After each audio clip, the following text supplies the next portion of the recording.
I think that we said it a long time before this movie came out, or at least I was banging this drum.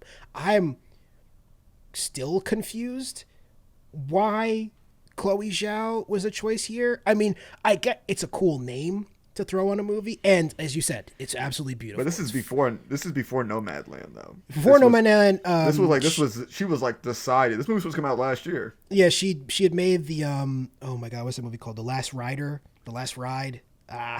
Either way, she made another critically acclaimed movie, obviously not as critically acclaimed as Nomadland, which basically swept the entire award season. But she was not a name that I ever thought made sense to make a Marvel movie. And then when you see the Marvel movie that she did make, I really get it. I think if anybody, I didn't read a lot of the reviews. I read a couple of reviews, but if anybody is out here saying she's the reason this movie is bad, they basically are out here smoking crack. Like, it's amazingly shot. The problem with this movie, I think by my estimation, also the movie's just called The Rider, so apologies, not The Last Rider. The problem with this movie, and the reason I think the third act is such a miss, is because it's trying way too hard to do a lot of important stuff going forward. It's the same reason that we talk about Ultron was so bad, right? And as we said, I think on last episode, all of the things that came out of Ultron are amazing. It set up some of the best things that the MCU gave for us, but we obviously needed that. We needed Ultron to do this, and I think the easiest solution for this. Now, would you be able to get Chloe Zhao for this? Would you be able to get Angelina Jolie for this? The easiest solution is to make this a TV show. There's 14 different endings at the end of this movie, and if this had been a TV show that was 10 episodes long, you are 100% right. It's flawless. There's too much stuff going on. You are 100% right on that. I didn't think about that. The second I walked in the theater, I was like, why? This should have been a Why TV is this show. not a TV show? You're 100% Because we're getting introduced to like 5 brand new, massively important characters moving forward. Yeah, we're getting introduced to like a lot of concepts that are super important, like the Celestials, like the Eternals themselves. We get introduced to fucking Black Knight, and we hear Blade's voice in the background of the end credit scene. We get introduced to One Direction. There's just a lot of shit going on in this movie. One Direction?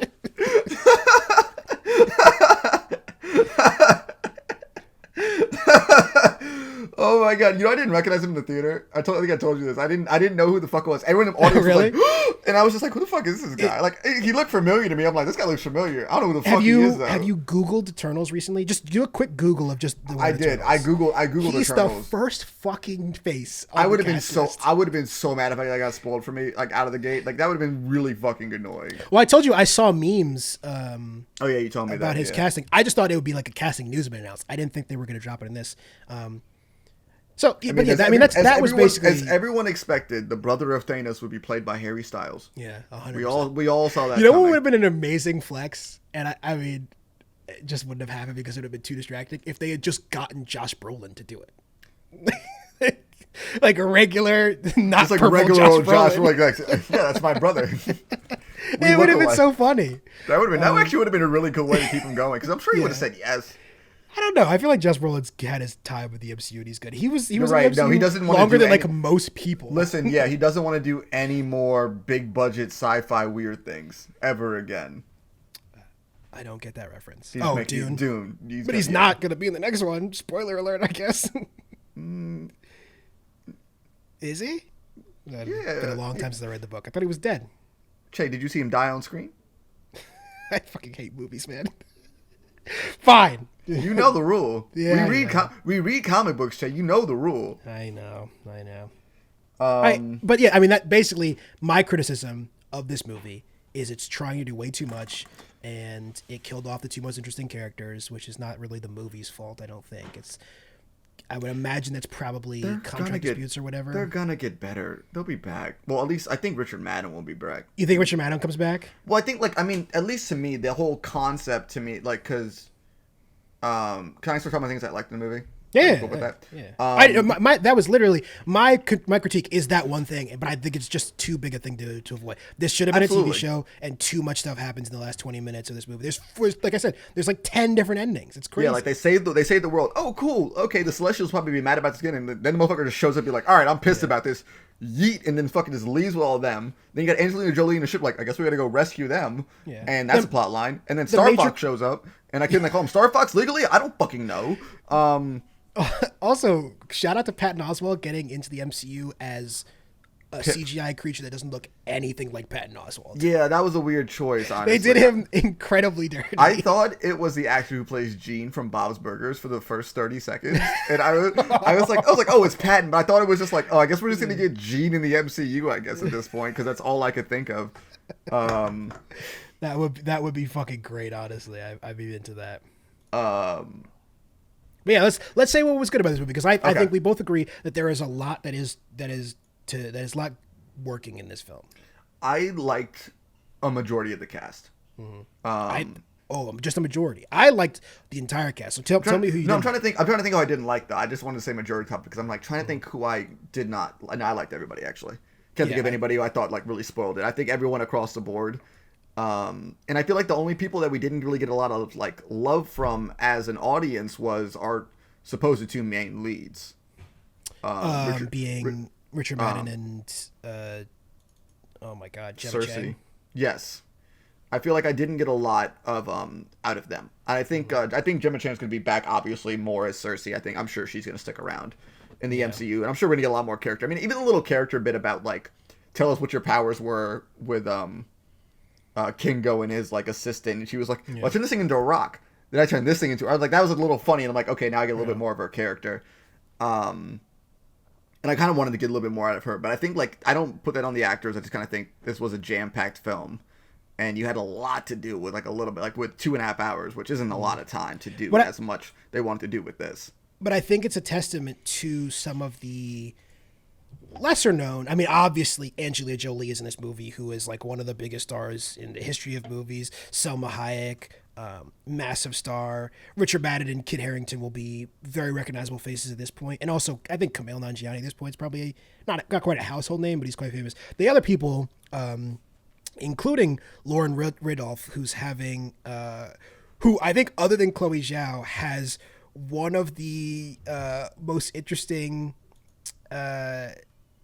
successive. She was in Sound of Metal last year, one of my favorite movies of last year, but it's like this quiet film about a metal musician, Riz Ahmed, who loses his hearing and has to struggle with that, and she plays a deaf or an ACL or ASL teacher who's like helping him get through that. And then to be in the MCU is quite the quite the shift. Good for her. Yeah, she's great. Brian was Tyree great in Henry's it. fucking great. Creepiest boy alive. Creepiest boy alive. Barry Keoghan is fucking great in this. I love Droog's character. I loved his. I think he might be my favorite character from the movie. He's I'm the like best. He's the I was best. like, he's definitely gonna be evil. Oh no, he's actually like besides the weird cult thing he was doing, pretty solid guy. Well, I think the other thing that's really interesting about this movie is there are no real good and evil people. It's all moral gray areas. And I that was think gonna is quite compellingly debated. And I like the whole like because people I was kind of worried people like how the fuck are they gonna explain them like kind of sitting on the sidelines for a lot of these things. It's because they were the bad guys. Right. And I like that twist so much. I'm like, why would they do anything? Because they weren't the good guys. Yeah. I I also like that they. I mean, it was kind of like a little ham-fisted writing, but I'm glad they just got it out of the way. Kit Harington learns that they're in Eternals. He's like, "Why weren't you helping with Thanos?" Which probably would be my first question too. And they were just like, "We couldn't." Which listen, fine. And like at the time, like fuck you, that's bullshit. But now I'm like, oh, because your leader was trying to let this planet be destroyed at some point. So I guess it kind of does make a little bit of sense now, huh? But I do like, I love this whole morally great thing that this movie did. I don't think any of the Marvel movies has done it to this extent. Where when the movie ends, it's like, did we do the right thing? And I mean, on one hand, you saved the Earth. On the other hand, like you pretty much just prevented another universe from existing. Yeah, That's fucking heavy. one of my other criticisms of the Also like that they were robots. yeah. But another criticism about the jam-packed nature of this movie, and we can't fit in everything, is that I kind of wanted to spend more time with Kingo's valet. Yes. Because he's a very interesting basically avatar for the audience. He's the only human that's been allowed from some like weird twist of fate in on these conversations about the fate of humanity. And he's sitting at a table, and I just thought that scene was it's one of my favorite moments in the movie where when he's leaving and he turns around, he just says like thank you. Like yeah, no, I think I was gonna bring up that scene as well. I think that was I was surprised how much that just like tugged at my heartstrings when that scene like kind of happened, because I was just like imagining myself like I would be genuinely like angry that you're like, oh, you're just gonna fucking forget about like our world more or less.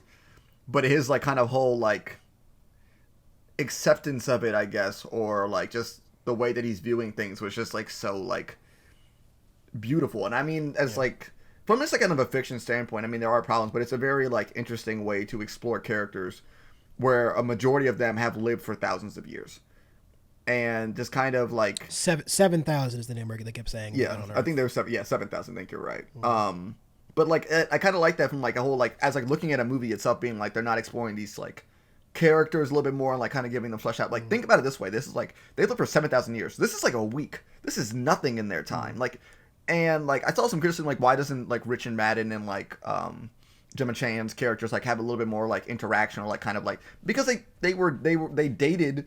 And he fucking abandoned her for 2,000 years. Why would she be nice to him? They're like tolerating each other, but like it's not like they would be like buddy the entire. A lot of it makes sense to me.